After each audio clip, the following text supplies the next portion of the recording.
నమస్తే, welcome to our channel. నేను Pawan. Recent టైంలో తెలంగాణలో బాగా చర్చనీయాంశమైన పేరు మైనంపల్లి రోహిత్.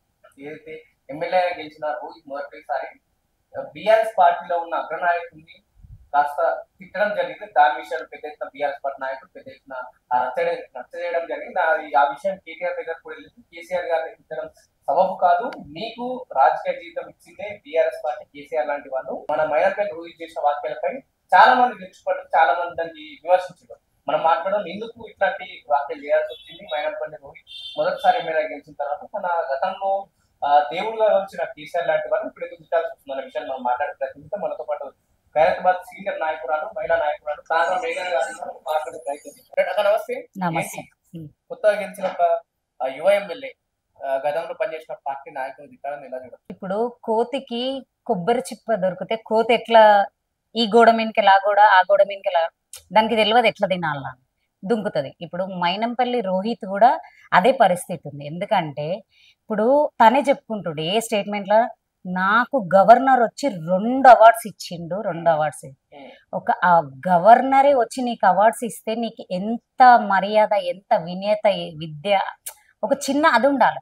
నేను ఇంత చదువుకున్న అంత చదువుకున్న కాదు, ఎంత నువ్వు తక్కువ చదువు పెద్ద చదువు, సమాజంలో ఒక సోషల్ వర్కర్గా ఒక పొలిటికల్గా ఉన్నప్పుడు నీ మర్యాద నీ సంస్కారాన్ని బట్టే నీకు మర్యాద ఇస్తారు. తను చేసిన వాక్యాలు ఆసమాషిగా నేను బీఆర్ఎస్ పార్టీ ఉన్నప్పుడు కేసీఆర్ ని అసలు చెప్పలేని పదాలు కూడా వాడడం జరిగింది. దాన్ని అంటే ఇది అనొద్దు చెప్తున్నా, ఎందుకంటే వాళ్ళ నానంటే మాకు అభిమానం. ఎందుకంటే మా పార్టీ నుండి పోయిన ప్రతి ఒక్కళ్ళకు మేము అభిమానిస్తాం. మా పార్టీలు ఉన్నప్పుడు అభిమానించినాం, బయట వేరే పార్టీలకు పోయినా కానీ తిట్టడం అటువంటివి మేము ఏం చేయలేదు. కాకపోతే మైనంపల్లి అంటే మాకు చాలా అభిమానం. కానీ వాళ్ళ కొడుకు చేసే వేషాలు చూసి, ఆ భాష చూసి, అసలు సంస్కారం అంటే ఇదా, పెంపకం అంటే ఇదా అన్న రీతికి వచ్చింది.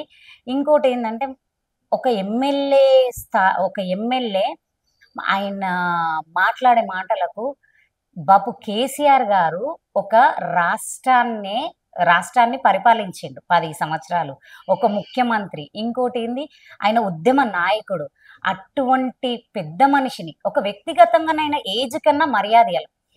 ఏదో పోపిచ్చిన అంటే ఆయన డ్యూటీ ఉండొచ్చు, ఎవరు పోసుకోరో పొయ్యి దగ్గరుండి ఈయన పోపిస్తుండొచ్చు, కానీ మాకు తెలియదు అది. అంటే ఆయన డ్యూటీ ఆయనను గుర్తు చేసుకుంటున్నాడేమో కానీ అట్లా మాట్లాడడం, మా ఒక బాబు కేసీఆర్ గారిని మాట్లాడడం అయితే అది మర్యాద అనిపిస్తుంది. సరే, గతంలో బీఆర్ఎస్ పార్టీలో ఉన్నప్పుడు యాక్టివ్ గా పనిచేసిండు. కేటీఆర్ గారు కూడా దగ్గరకు తీసుకొని కేటీఆర్ సాయంగా చెప్పడం జరిగింది. మైనంపల్లి హనుమంతరావుతోని రోహిత్ చాలా బాగా వర్క్ చేస్తున్నాడు, నెక్స్ట్ ఖచ్చితంగా ఛాన్స్ ఉంటది, మంచి లీడర్ ఎదుగుతాడు అని ఇట్లాంటి ప్రోత్సహించిన వాళ్ళని తిట్టడాలు ఎలా చూడొచ్చు?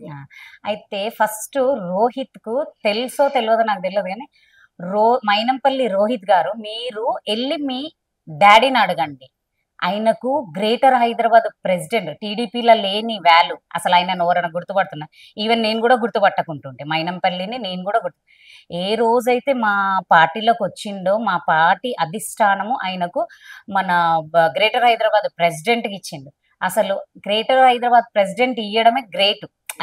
ఆయనకి ఆ పోస్ట్ ఇచ్చి, ఆ పదవిని ఇచ్చి, సన్మానించి, అంత రైట్స్ ఇచ్చిన ఒక నాయకుడిని పట్టుకొని ఇన్ని మాటలు లేదాను. ఫస్ట్ నీ జీవితం ఎక్కడికి వెళ్ళి, నీ పునాది నువ్వు ఎదిగినవు, నిన్ను ఎవ్వరు ఇట్లా ఫేమ్ చేసిండ్రు అది మర్చిపోదు, గతాన్ని మర్చిపోయింది. మీరు ఇంతలా విమర్శిస్తారు, తన తరఫు విమర్శించిన వాళ్ళందరిపైన కేసులు పెట్టి చాలా మంది ఒక 2-3 స్టేషన్ దెబ్బలు కూడా తిన్నారు. సో మీ మీద కేసులు పెడితే ఎట్లా మరి? 100% పెట్టనియండి, బాపు కోసం. మాకేం కొత్తనా కేసులు ఇవన్నీ, మాకేం కొత్త కాదు. కాకపోతే నేను ఇప్పుడు కేసులు పెట్టడం అని అంటే ఏదో పవర్ పోలీసు వాళ్ళు ఉన్నారు, కానీ మన కోర్టు జడ్జి అయితే అడుగుతాడు కదా అసలు ఏంటి అనేది. ఇప్పుడు వీడియోనైతే సోషల్ మీడియాలో ఉంటది, అడుగుతారు కదా. నేను ఇప్పుడు ఏం అడిగి అంత సేమ్ బాపుకి ఉద్యమము, తెలంగాణ ఉద్యమము బాపు నడిచినప్పుడు బాపు వెనకాల నడిచిన వాళ్ళం మేము. మాకు భయం అనేది లేదు, భయపడే ప్రసక్తే లేదు. ముంగటొస్తే రోహిత్ ని కూడా క్వశ్చన్ చేస్తాం, ఎందుకంటే ఆయన ఎమ్మెల్యేగా పనికి రాడు, అది నెక్స్ట్ ఎలక్షన్స్లలో తెలిసిపోతుంది.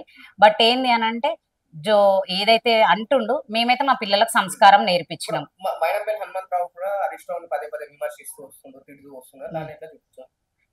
వాళ్ళు అంటే ఒక చిన్న ఇప్పుడు మీ నాన్న ఎట్లుంటే మీ పెంపకం అట్లుంటది. ఇప్పుడు తండ్రికే మాట మాట్లాడడమే గాని తండ్రికే కరెక్ట్ లేదు. ఇప్పుడు తండ్రి ఇప్పుడు ఒక కొడుకు మంచి చెడు నేర్చుకుంటాడేంది ఫస్ట్ ఇంట్లో నుండి. ఇంట్లో తండ్రి ఆ రకంగా మీడియాలో మాట్లాడడం ఒక ఏదో రాజకీయం అనంగా విమర్శలకు ప్రతి విమర్శ ఉంటది. కానీ ఒక మాట్లాడే విధానం ఉంటది. అది మైనంపల్లి గారికే లేదు. అటువంటప్పుడు కొడుకుతోటి ఎక్స్పెక్ట్ చేయడం అయితే అది చాలా కాలం బీఆర్ఎస్ పార్టీలో కొనసాగిండు. రోహిత్ గారు యువ నాయకుడు కూడా కొనసాగిండు. ఇటు మన మైనంపల్లి హనుమంతరావు 2 సార్లు ఎమ్మెల్యే అయ్యిండు. సో బీఆర్ఎస్ పార్టీ నుంచి ఎందుకు ఇంతలా మారిపోవాల్సి వస్తుంది ఇంటని? ఎందుకంటే రోహిత్ కు టికెట్ ఇయ్యలేదు. ఎందుకంటే ఇప్పుడు అక్కడ సీనియర్ నాయకులు ఉన్నారు. ఉద్యమ నాయకురాలు పద్మదేవేందర్ గౌడ్ ఉండే. ఇప్పుడు ఆమెను కాదు అని నిన్న మొన్న వచ్చిన బచ్చగానికి ఇయ్యనికే మీలాగా బచ్చగాడు కాదు కదా మా బాపు కేసీఆర్ గారు. ఒక ఉద్యమ నాయకుడు, ఆయన తొలి ముఖ్యమంత్రి రాష్ట్రానికి. పర్సనల్ గ్రడ్జ్ లేదు అంటే ప్రజలకు అన్యాయం చేసిండన్న దాంతో ఏమైనా స్టాండ్ తీసుకుండా లేదు. సెల్ఫ్ గానే ఉన్న నా కొడుకుకు టికెట్ ఇయ్యలేదని వేరే పార్టీలకు వెళ్ళిండు. నువ్వు ఇదే పార్టీలో ఉంటే గెలుస్తుండే కదా. సరే మైనంపల్లి ఎందుకు ఓడిపోయిండు? ఇప్పుడు మైనంపల్లి ఎందుకు ఓడిపోయిండు? మళ్ళా ఎందుకు ఓడిపోయిండు? 2 సార్లు ఎమ్మెల్యే అయినైనా మైనంపల్లి ఎందుకు ఓడిపోయిండు? అది ఎవరన్నా క్వశ్చన్. బీఆర్ఎస్ పార్టీ బలం లేనందుకు ఓడిపోయినా ఎట్లా? బీఆర్ఎస్ పార్టీ బలం లేనందుకు సిటీలో అందరు ఎమ్మెల్యేలు గెలిచి మైనంపల్లి ఎందుకు ఓడిపోతాడు? ఇప్పుడు కాంగ్రెస్ లో పోయినందుకే కదా ఓడిపోయిండు. ఫైనల్ ఏం చెప్తారు? ఒకవైపు తండ్రి విమర్శిస్తుండు బీఆర్ఎస్ పార్టీని కావచ్చు, అగ్రనాయకుడు అదే బాటలో కొడుకు కూడా నడవడం జరుగుతుంది. ఇగో వాళ్ళ ప్రశ్నించిన వాళ్ళపైన కేసులు పెట్టడం జరుగుతుంది. మీరేం చెప్పాల్సింది వీటన్నిటిపై? నేను ఒక్కడే చెప్తున్నా, నా ఎవ్వరే గాని ఇప్పుడు లోక సత్యం ఇది. మన పిల్లలు బయటికి వెళ్ళిండ్రు, ఒకళ్ళకి సంస్కారంగా నడుచుకోలేరంటే తల్లిదండ్రులకే వస్తుంది. మైనంపల్లి గారికి అయితే నేనైతే పర్సనల్ గా కూడా పార్టీలో 2-3 సార్లు ఏమో పార్టీ ఆ పదవి ఇచ్చినాక నేనే వెళ్ళి కంగ్రాచులేషన్స్ చెప్పడం జరిగింది. ఒకసారి ఏమో కార్పొరేటర్ ఎలక్షన్స్ లలో కూడా వెళ్ళి మాట్లాడడం జరిగింది.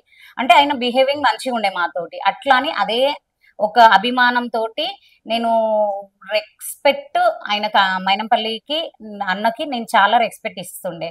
కానీ ఆయన అంటే ఏదైతే మనం మేలు పొందుతామో ఎవరితోటైతే వాళ్ళని ఇంత నీచంగా తిట్టడం అనేది అది మంచి అనిపిస్తలేదు.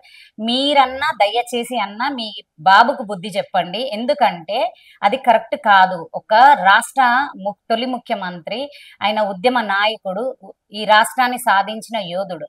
అటువంటి పెద్ద మనిషిని బట్టి అరే తురి అనడం అనేది అది మంచిది కాదు. అది మీ బాబుకు కాదు, మీకు అది చెడ్డ పేరు వస్తుంది. అది మీకు అర్థమైతలేదు. ఇప్పుడు ఎమ్మెల్యే పదవి అయితే ఈ సంవత్సరమే అయినది. మైనంపల్లి రోహిత్ ఇంకా మళ్ళా రాజకీయంగా ఎదగడు. ఎందుకంటే ప్రజలు గమనిస్తారు ఆయన ఏం రకంగా మాట్లాడుతుండు, ఆయన ఏ రకంగా బిహేవింగ్ ఉంది. ఆయన విఐపి ఎట్లా 2 రాష్ట్రపతి వచ్చి 2 అవార్డులు ఇచ్చినోడికి తగ్గింపుతనం ఉండాలా. ఇంత ఉండొద్దు. ఇంత ఉన్నా గాని అది ప్రజల కోసము మాట్లాడాలా గాని ఎవరన్నా ఉండనియండి. కానీ ఒక రాజకీయంగా విమర్శన మనకన్నా పెద్దవాళ్ళని అంత చెడ్డగా మాట్లాడడం అనేది అది ఖండిస్తున్నాం. మొత్తం తెలంగాణ ప్రజలు, బీఆర్ఎస్ నాయకులు. ఇక కేసులు అంటారా? కేసులకు మీకు తెలియదు కేసులు అంటే ఏందో, దెబ్బలు తినడం అంటే ఏందో. ఆడోళ్ళని ఉద్యమంలో కూడా చీరలు పట్టి లాగి ఎన్ని దెబ్బలు కొట్టినా దూసుకుంటూ పోయినామో అది రిపీట్ అయినా మనకు నష్టం లేదు. కానీ బాపు కోసం జైలుకోవడానికి కూడా రెడీ, అన్నిటికీ రెడీ. మీరు ఏ కేసులు పెట్టినా భయపడేది లేదు, చేసేది లేదు. మాకు అవార్డులు ఇవ్వలేరు, ఎవరు వచ్చి రివార్డులు ఇవ్వలేరు. మేము తెలంగాణ కోసం పనిచేసినాం, బాపు కేసీఆర్ కోసం పనిచేస్తున్నాం, చేస్తూనే ఉంటాము. అది తథ్యం. ఎవ్వరు మమ్మల్ని లాగి ఎన్ని కేసులు పెట్టినా మేము భయపడేది లేదు, చేసేది లేదు. జై తెలంగాణ. ఇది పరిస్థితి అయితే బీఆర్ఎస్ సీనియర్ నాయకులకు ఒకసారి విచ్చుకోబడుతుందో అయితే కేసీఆర్ గారిని అనడానికి సబబు కాదు. ఖచ్చితంగా సంస్కారం ఉండాలి. అయితే మీరు చదువుకున్న వాల్యూ ఇవ్వండి, పెరిగిన విధానమైన వాల్యూ ఇవ్వండి అంటే సీనియర్ నాయకులు చూద్దాం. ఇప్పటికైనా తను రియలైజ్ అవుతాడా, లేకపోతే ఇట్లనే ప్రశ్నించిన వారిపై కేసులు పెడుతూ కూడా మనం చూడాల్సిన